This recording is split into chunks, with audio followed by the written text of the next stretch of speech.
Hey guys, thanks for coming and hanging out with the Trailnecks today. Today we're here with my brother Jared. We're going to do a little troubleshooting on the limo. It's a RZR 1000 XP4 2015 model. Jared, tell us what's going on with this thing, man. What we're looking at. So the problem we are having is it's hitting a speed limiter at 55 mile an hour, and it'll do 70. I've had to it several times. I've researched it a little bit, and all the research I've found, it shows the primary clutch, the spider and the spider nut have back loose. So what we're going to try to do is we're going to try to take it apart, clean it, and inspect it, and then hopefully retorque it, and it should fix the problem. All right, let's check this thing out. I done took a lot of these bolts loose, and I've already inspected it actually just to make sure that's ordering parts for this. So we're just going to kind of briefly walk through it. All this stuff here is going to be simple stuff. You know, I done took the shock loose just to help get the cover and stuff out of the way so you can get in there to work on it. What you want to do is you want to take this clamp loose. Alright guys, I'm going to speed the video up right here just because I don't want the video to be super long, and we're just taking out a few bolts and stuff like that, and it's not very complicated. As you can see there, you need to look at your belt cover and make sure you don't have any cracks in it. Ours had a crack.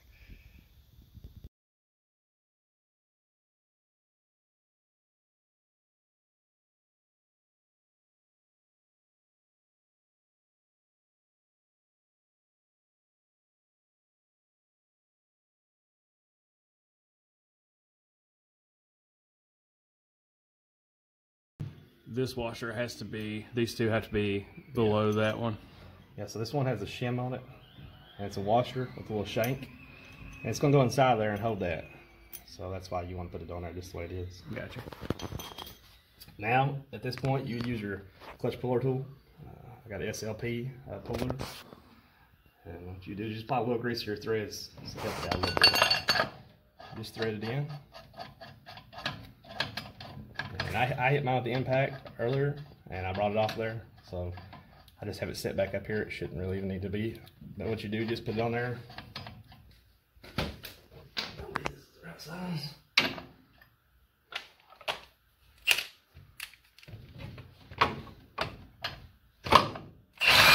it just pops out.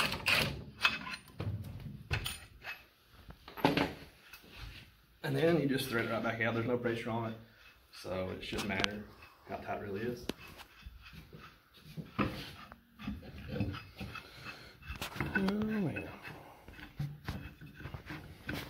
The problem that I found when I inspected it earlier was in here. If you look and see that spider nut? Mine's all the way loose. It wasn't even tight at all.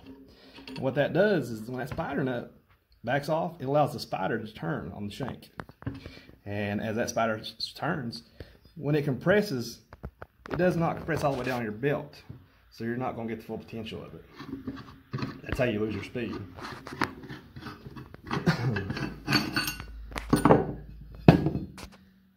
And from here, you just want to take these bolts out. And a lot of people use a press. I didn't have a press to actually push it down. You want to mark it all the way down, or look for these X's. Now they have X here, and down inside of here you'll have another X, but you want to keep it all in line because it's all balanced, and you want to make sure it goes back the same. These bolts, I think they torqued to 9 pounds, but I just held it together and took it apart.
Those bolts are out of the way. You take this off and inspect it. There's actually a little bushing in here. And I mean, it looks pretty good. There's a little wear on it, but not much. This machine's not got very many miles on it. So It's a little dirty. You want to try to clean that up. And then just take your spring off. Now the springs are marked red. Is it supposed to be in any orientation? Is it supposed to be lined up with the X's too? No. It don't matter on it. And then my spider nut is already loose. If it was not loose, you would want to use the spider nut socket, which I have ordered here.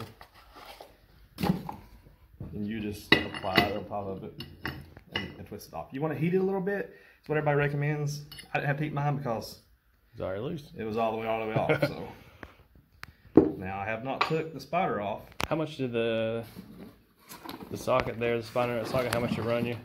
The socket ran about $48 for this particular one. And I think I ordered, I can't remember exactly what website I ordered it from. That's the part number I used.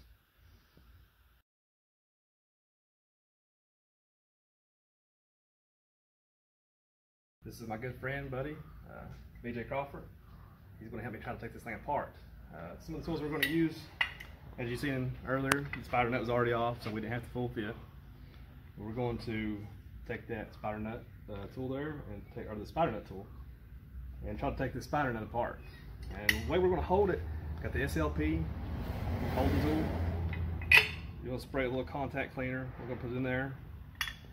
You're going to torque it down to 96 foot-pounds, and then you just clamp that in the vise. You want to make sure the vise is secured properly, because this is what's going to have all the torque on it. It's going to be going up to 300 foot-pounds of torque, so it's going to be quite a bit. You want to make sure your vise is good and anchored. You don't have any mishaps. So we're going to get all this put together and get it in a vise, and then we'll try to break it apart. Sounds good. We're going to go ahead and use a bar.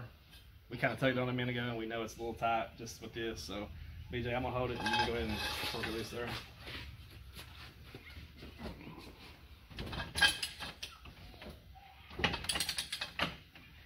So next time we vices, we had some difficulties with the other one.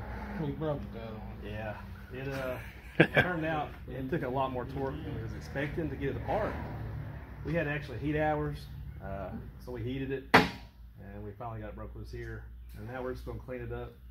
I'm going to put just a little dab of grease in here on these little needle bearings.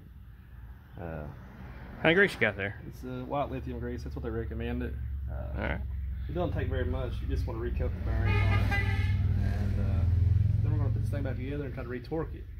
So hopefully the retorquing goes a little easier than taking it down, because it's actually a little harder than the videos all show. So just a heads up, if you're thinking about doing this yourself, you better have a good vise, you better have some good help, and a cheater bar, a good big cheater bar.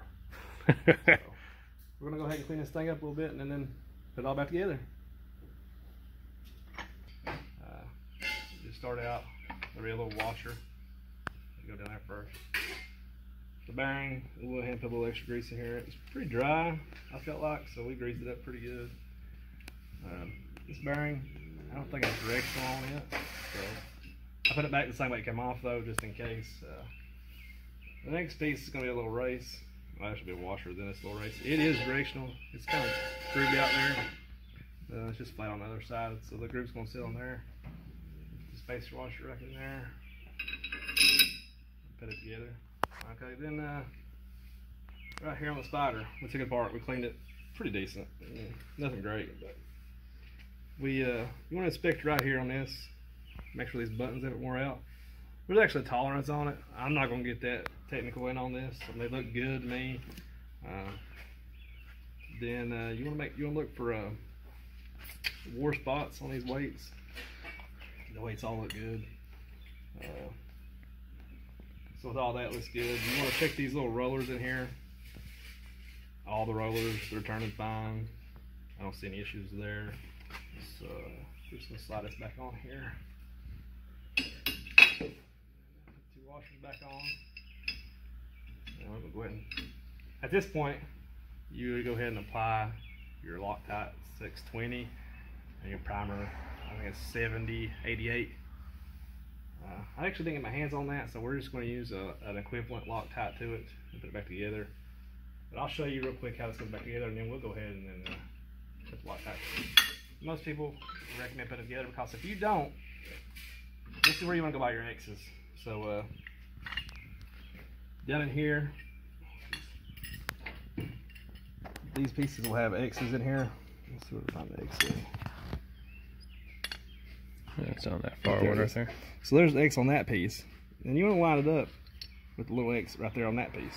Whoa. You're moving all around on me. Where's that? The little X right there? Yeah. And that keeps everything's balanced here. So you're going to put it all back together, and you want to keep it that way. So that's what I was getting to a second ago. So when you're putting it on here, if you just allow this one piece to fall down here like this, and you start threading this on here, when you start threading it on there, you'll get it out of line. So here's what I'm talking about.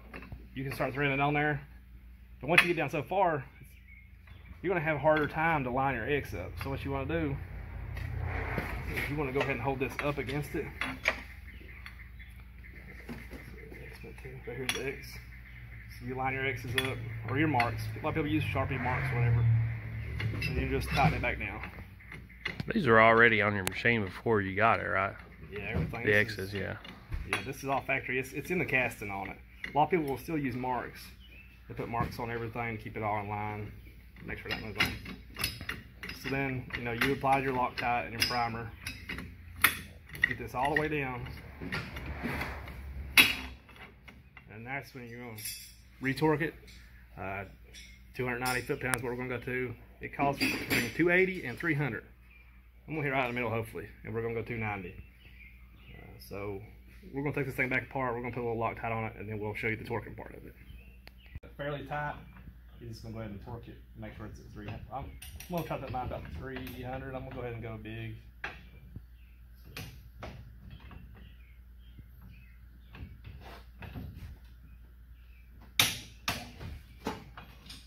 Putting it together, that was a lot easier.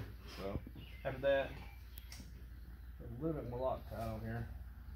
What's this going to torque to? This is going to go to 250 on this. So I'm going to get it set up there. And this is the one that actually backed loose on me to start with. It was all the way off. So now we're using the spider nut tool, and just going to run this on here. I tightened it by hand. Let's go ahead and put 250 foot-pounds on here. Go ahead, BJ.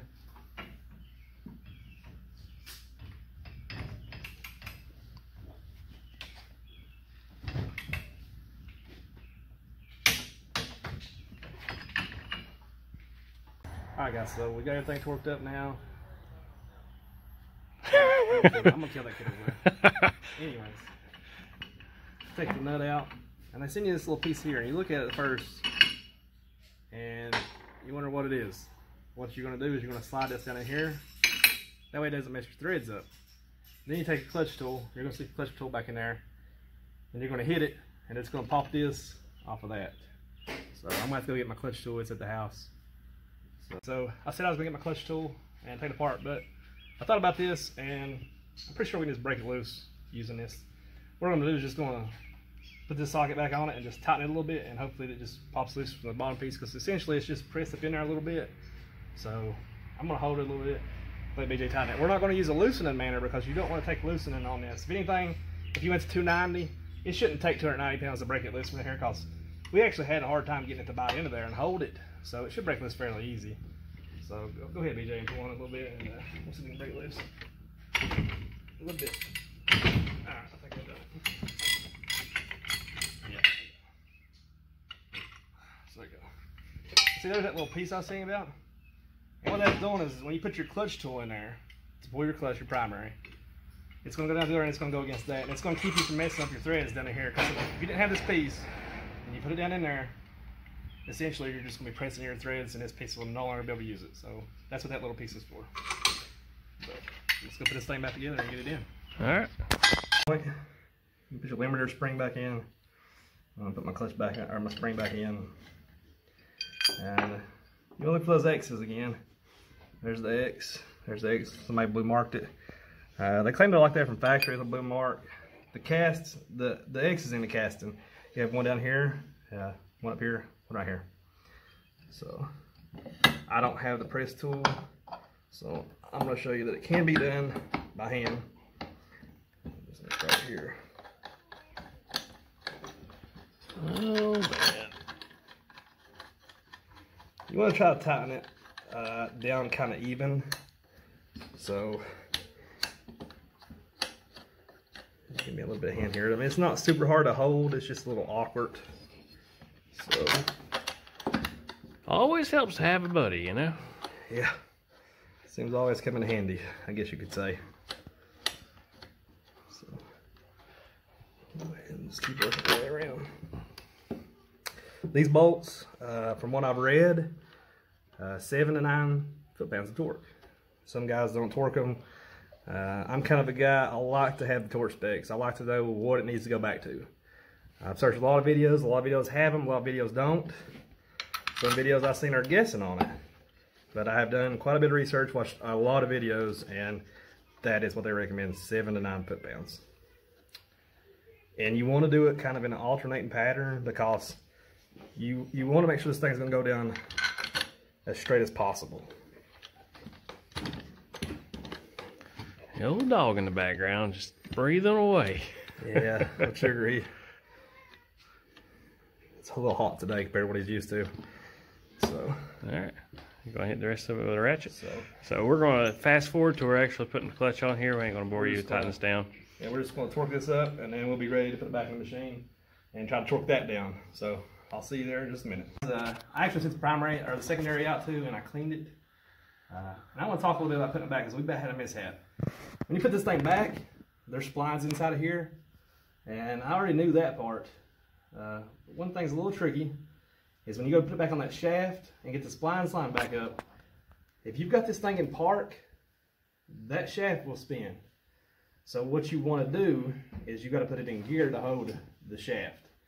And then when you hold the shaft, you can actually just spin it and put it right in. Now, once it pops in the first time, that's not all the way in. I thought it was. I wasn't half paying attention. I started putting my bolt in and actually stripped out the first part of the threads. And I ended up, I took it back out and I looked at it and I realized I didn't have it all the way in. So I put it all the way in and tightened it up. It torques up to 55 foot-pounds. Now I'm going to go ahead and put my belt on and start it up. One thing I did notice was I was having a little bit of trouble. You push this back and it didn't want to stay locked. It wants to spring out. And I realized that it was because the belt wasn't up in there to hold it open. So what I'm trying to do is get the slack out of it. So I'm going to push it back. I want to hold it in there and just pull the belt down in it to give me the most slack out of it. Now it'll hold itself back in there. You just want to take it, slide over the primary. Now, if you don't have the belt in there, this right here will just pop straight back out. So yeah, we was having a little bit of issue until I realized that that's why it was pushing out. It's because the belt wasn't in there to hold it open. Yeah. So this bolt right here is supposed to torque to 96 foot-pounds. The last one was 55, and it was a bit of a doozy. So this one, I don't have the holding tool to hold this, so we're going to try to hold it. I got some help here. You got the man here. Crash has showed up. So, Stephen showed up. Stephen showed up. I got an idea. And the mullet man. America. So we're going to try to hold this thing in here. You got like a prime on it? Problem is they don't want you prying on it because where it's cast. No, I'm not worried. Yeah. Wood gives. That's probably going to break. But Turn on. I've seen bad ideas before, and this definitely seems like a bad idea. But sometimes you don't have the tools you need, and you got to work with what you got. So we're making the most of it, Trailneck style. You got a good broom handle? Those wood will not scar or break anything. you're going to be able to felt right there like that. Okay. Ow! Here. Let's just try to hold it by hand, and maybe try to torque it. Here. Try this. It's a little smaller. Might fit in there easier. So That's not gonna work. Holes. you're going to have something in the middle because this is going to be quite a bit of foot-pounds on this. It's not thick enough.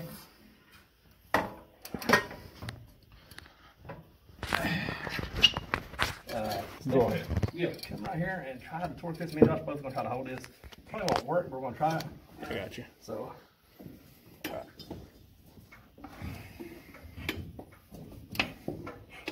A lot of hands in here. carry the weight now. gotta remember the fingers are in there. All right, go ahead. Did it pop? It did pop a little bit. I don't know. Go ahead. That's short. Yeah, it is. That's the bolt, I think. No, honey. Creaking. Yeah, I don't think it's torque. It ain't clicking. Alright. Ready?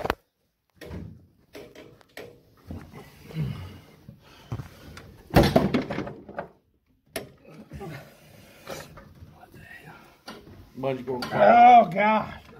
Take a break.